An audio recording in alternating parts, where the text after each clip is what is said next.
chicken mince to make a Thai basil inspired chicken. We're going to be starting a new series called One Mixture 3 Ways or 4 ways depending on the types of recipes that we make. All of the beautiful aromatics that you usually add to your stir fry, I'm going to add it to this chicken mince to make a cohesive mixture, which I will then use throughout the week to make different recipes. By doing this, I am basically trying to do a different kind of meal prep, ingredient prep. This personally works for me because I hate eating the same thing every single day. For me, there needs to be something different about the meal, whether it's like the change in preparation, the condiments that I use, maybe the choice of carbs, whatever it is, there needs to be something different. So I have all of my ingredients laid out in front of me.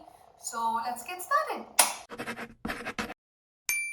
Let's start off by the chicken mince that we have. Here we have 2 spring onions. The spring onions here in Sweden are actually quite big. This was around 5 to 6 cloves of garlic minced. So 1 tablespoon. I could not find Thai chilies in my nearest grocery store, so I just used the Indian ones. Whatever works for you should work. The amount to add just depends on your tolerance of spice. So that's up to you. Ginger in, so I'm gonna maybe this much, maybe like half an inch of ginger. If some skin does get in, it's absolutely fine. Of course, some basil, maybe like around 25 grams. Now when it comes to basil, you would ideally want to use Thai basil. I could not find Thai basil anywhere in Sweden. I went to even the Asian store, it was not available. The 2 basils, that is the Italian basil and the Thai basil, are quite similar. It's just that one is a little, I think, more sharper than the other or a little more sweeter than the other, but this should ideally work as well. So we start with 3 tablespoons soy sauce, 1 tablespoon oyster sauce, 1 tablespoon fish sauce, 1 tablespoon of sesame oil, and of course salt to taste. We also will add 1 egg to bind the whole thing. Now we just give it a good mix. P.S. If you guys are sitting and noting down the ingredients, don't worry, it's all added on my website, link in the description. So now we have this beautiful mixture ready. What I'm gonna do is I'm just gonna wrap it, keep it in the fridge. I'm gonna make some burgers tonight, so I'll be back later in the evening to make some Thai basil inspired chicken burgers with coleslaw and a fried egg on top.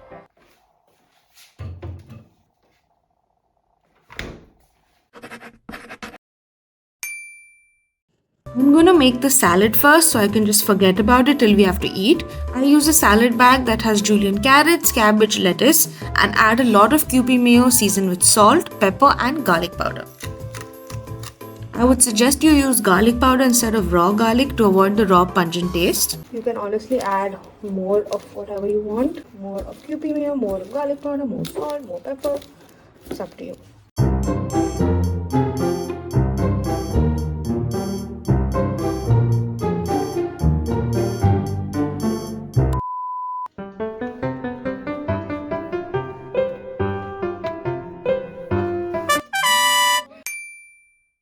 So now let's get started. I know you guys will think I'm crazy, but I don't like toasting my buns at the end where it soaks up all of the residual oil. I feel it gets a little too oily for me, so I just dry roast them at the beginning. I line the same pan with some good quality olive oil and form and shape my patties. I plop them on the pan, flipping them halfway so it gets nice and charred. And if I find the sides to be a little bit pink and raw, I just hold the patties upright with a pair of tongs and it does the job. I place a little bit of the Kewpie Mayo salad that we made earlier on a toasted bun and place the patty right on top. You also need to add a fried egg on top of this burger. It makes the whole difference.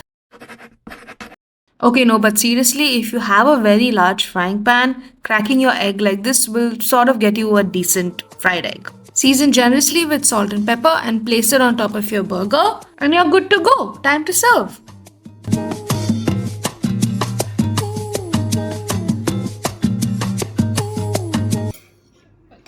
Like really spicy, you can't eat it, but not just me.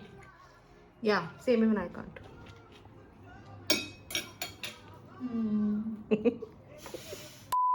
Hi, so it's the next day. Last night we had the burgers. It was really good. I did make it like super big, so it was like super juicy inside, but you can obviously make it smaller so it gets a little bit more crispy, crunchy, or you could also bread it if you want with some panko crumbs. But yeah, it was really good, and the fried egg is a must. You guys should definitely add that.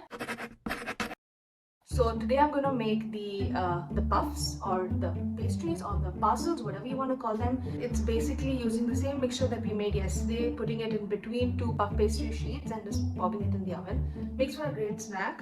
So let's get started.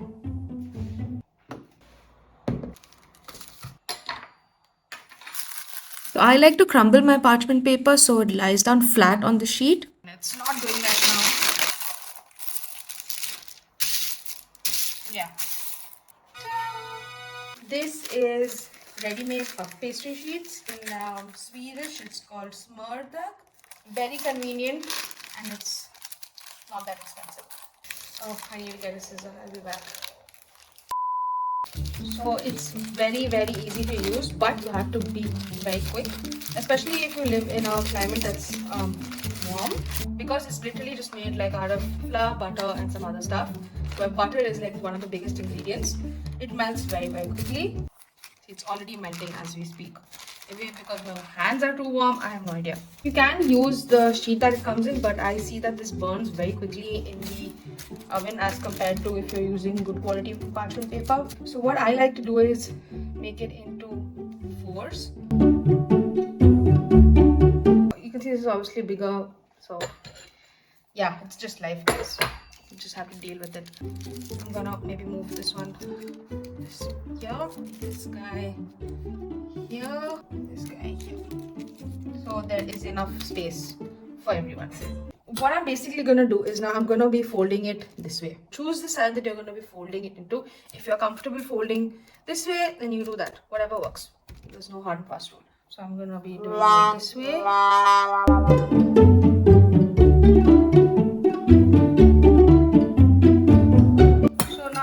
Fill the rest in the exact same way.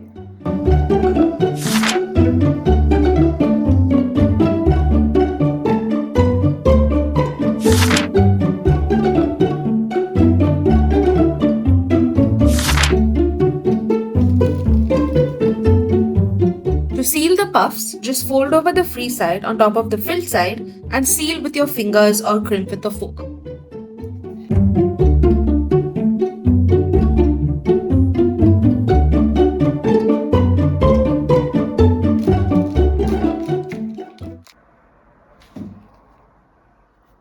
This is why you can't be too greedy, guys. This was the biggest one and the most annoying guy.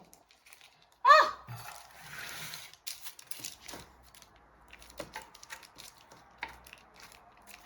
This guy has an extra little crust here, and it's fine. For a final seal, I like to run a pizza roller on the edges, and this way it also looks neat and tidy. Don't throw out the scraps, it makes for a great snack. So just leave it on the baking tray as is and bake it with the puffs. See, here we have a pocket, so I'll just go ahead and press it. Now since we have put in a raw mixture here, I would like to make air holes so that it lets out steam. Poke, poke, poke. If you are putting in the cooked mixture, this is not a step you need to do. It works out perfectly fine. Nice.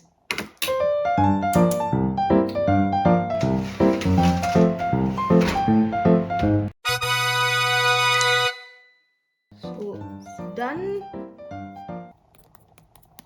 Crispy, crispy.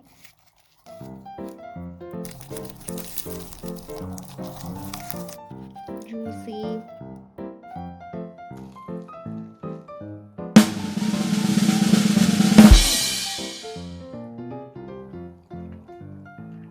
Perfect snack. The leftover scraps, I pulled them out like 10 minutes within 10 minutes.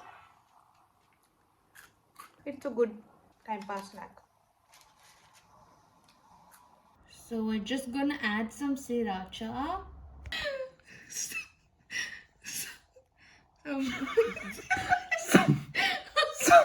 Okay, wait. Some sriracha for that extra spice in case you didn't add a lot of chilies in the mixture. So this is my setup. I have some water here to rehydrate the rice papers, my mince, the pan ready to go, and a plate to keep all of the cooked dumplings. And these are my rice paper sheets. Since we're making dumplings and not like whole roll, I'm going to cut this into halves. You need to be a little careful. You will still find shards, but it's okay. So first thing is that I just want to start heating the pan. So what I'm going to do is I'm going to just quickly dip it in some water. Make sure you do not dip it in for too long because then it gets extremely difficult to handle. Put it on your workspace and just scoop a little bit of the mixture and just put it in the middle. It should be malleable enough but not extremely soft. This is perfect to roll. Just like to fold it first. Maybe close the seal here. Very similar to the puff that we made earlier. Bring it back here. So it's covered now on both sides completely. Bring it back like this. Tuck in any corners that might seem open. Here. Now just bring it back. So we have a beautiful little square dumpling. You can make it as big as you want, as small as you want. You can even use the entire rice paper sheet to make one gigantic dumpling. The options are endless. I'm just going to leave this here till I have maybe 5 or 6 so that I can coat the pan. All cooks together at once. Here there's only literally one coat. You can bring it this way so that this guy gets 2 coats as well. That's what I'm going to do now. So now there's 2 layers of dumpling skin. It just avoids any bursting accidents on the pan. So here we have one beautiful little dumpling again. Okay, so the pan is nice and hot. My dumplings are shaped. Oil, normal sunflower cooking, whatever oil you want to use, you can. Just make sure it's nicely coated. Line your dumplings with the thick layered side down. So wherever you have like a double or more than double layer of protection, lay that side down so that it cooks the meat, and then when you flip it, you can just cook it very quickly.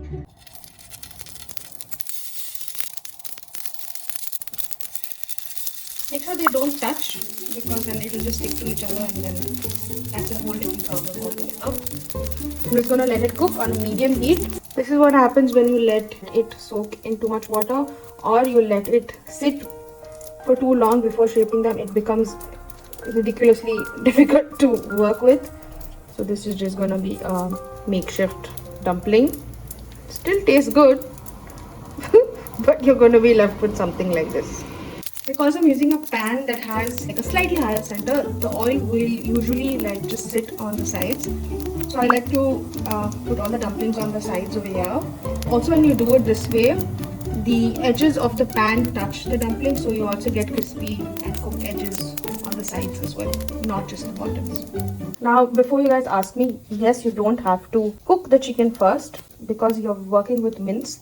So similarly to the puff, mince cooks really quickly as compared to chunks of meat, which is why I always suggest use a medium heat, not a high heat, which allows the chicken inside to cook without burning the rice paper sheets. The juice is coming out and it's been on the pan for around 2 to 3 minutes. You're going to flip it. If needed, you can flip it back again to get it more toasted. Like this guy, you can use better instruments than me. You can use a tongue, you can use chopsticks. I'm just being lazy, so I'm just using a fork with my finger. You can very clearly see that there's no more of the pink raw chicken. Everything's turned white. This is also a very clear indication that the meat is cooking inside really, really well. So it's been around 2 minutes on the flip side. I'm just going to flip it back since I've increased the heat. You can see the juice is bubbling inside.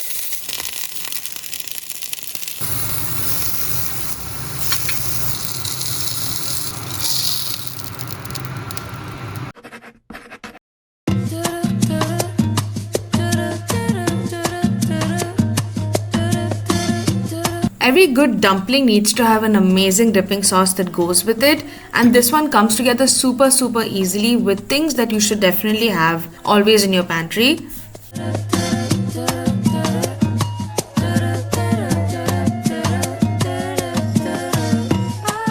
Let's talk about using MSG. It gets a lot of bad rep unnecessarily, but it's amazing for elevating the flavor of any dish. So use it if you can. It's of course optional.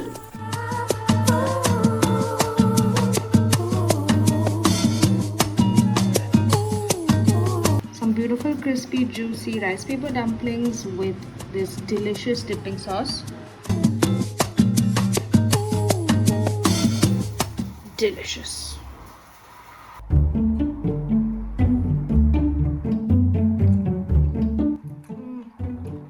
Juicy, really tasty, crispy, flavorful. Put a lot more of the dipping sauce.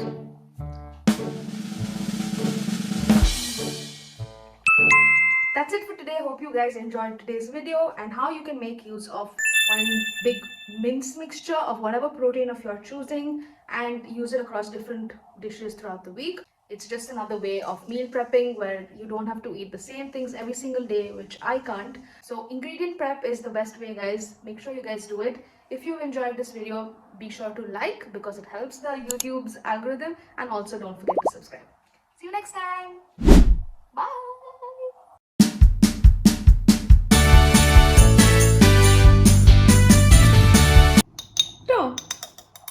Salpat ke janggut.